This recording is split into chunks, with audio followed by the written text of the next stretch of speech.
సౌభాగ్యలక్ష్మీ రావమ్మ అమ్మా, సౌభాగ్యలక్ష్మీ రావమ్మ.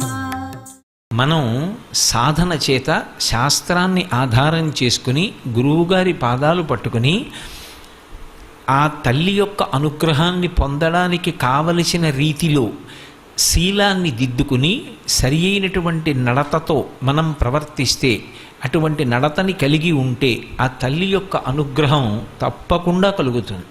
అది అత్యంత ప్రధానమైనటువంటి విశేషం. అందుకే దేవేంద్రుడు ఐశ్వర్యాన్ని కోల్పోయాడు. కోల్పోయిన తరువాత తాను పడినటువంటి కష్టాలకి తానే పశ్చాత్తాపాన్ని పొంది తిరిగి మళ్ళీ లక్ష్మీదేవి యొక్క అనుగ్రహం పొందడానికి కావలసినటువంటి విధానాన్ని తెలుసుకోవడానికి చతుర్ముఖ బ్రహ్మగారిని ఆశ్రయించాడు. ఆయన సృష్టికర్త. మీరు ఎప్పుడైనా పౌరాణిక వాంగ్మయం చూస్తే మీకు ఒక విషయం కనపడుతుంది. ఏదైనా సమస్య ఏర్పడితే మొట్టమొదట అందరూ కూడా బ్రహ్మగారి దగ్గరికి వెడతారు. ఆయన ఒక మార్గాన్ని చూపిస్తాడు. ఇదిగో మీరు ఇలా వెళ్ళండి అని చెప్తూ ఉంటాడు. సృష్టికర్త అంటే ఈ లోకములను సృజించినటువంటి వాడు. అలాగే మన ఇంటికి కూడా ఓ పెద్ద ఉంటారు. ఒక సమస్య ఏర్పడినప్పుడు ఆ ఇంటి పెద్దని ఆశ్రయించి వారు ఇచ్చినటువంటి మార్గదర్శనంలో మనం ప్రవర్తించగలగాలి. అది గుణములను కలిగి ఉండుట అంటే వారి మాట మీద ఒక విశ్వాసం, వారి మాట మీద ఒక గౌరవాన్ని ఉంచడం, వారికి పెద్దరికాన్ని ఇవ్వడం. అందుకే బ్రహ్మగారిని వెళ్ళి అడుగుతారు. బ్రహ్మగారు శ్రీ మహావిష్ణువుని ఆశ్రయించమన్నారు. వాళ్ళందరూ శ్రీ మహావిష్ణువుని స్తోత్రం చేశారు. మీరు జాగ్రత్తగా గమనిస్తే అనేక సందర్భాలలో అసలు శ్రీ మహావిష్ణువు దర్శనమివ్వరు, ఆయన వాక్కు వినపడుతుందంతే.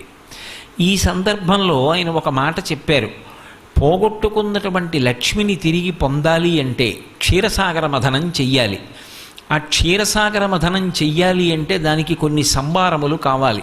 ఆ పాల సముద్రంలోకి పట్టుకెళ్ళి అనేకమైనటువంటి లతలు, ఓషధులు మొదలైనటువంటి వాటిని నింపాలి.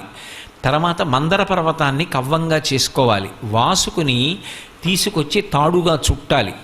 ఈ ప్రక్రియలో నేను మీకు సహాయపడతాను. ఈశ్వరుడి యొక్క సహాయం లేకుండా అసలు ఏ కార్యమూ నెరవేరదు. ఇది బాగా జ్ఞాపకం పెట్టుకోవలసినటువంటి విషయం. లక్ష్మీ కటాక్షం కావాలి అని కోరుకునేటటువంటి వ్యక్తి కేవలము తన యొక్క సమర్థత చేత తాను ఒక కార్యాన్ని చాలా కష్టపడి నిర్వహిస్తే ఫలితం వచ్చేస్తుంది అనేటటువంటి మాటకి సనాతన ధర్మంలో ప్రామాణికత లేదు.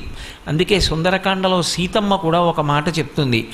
కచ్చిదాశాస్తి దేవానాం ప్రసాదం పార్థివాత్మజ కచ్చిత్ పురుషకారంచ దైవంచ ప్రతిపద్యతే అంటుంది. పురుషకారమునకు దైవము యొక్క సహాయము తోడు కావాలి.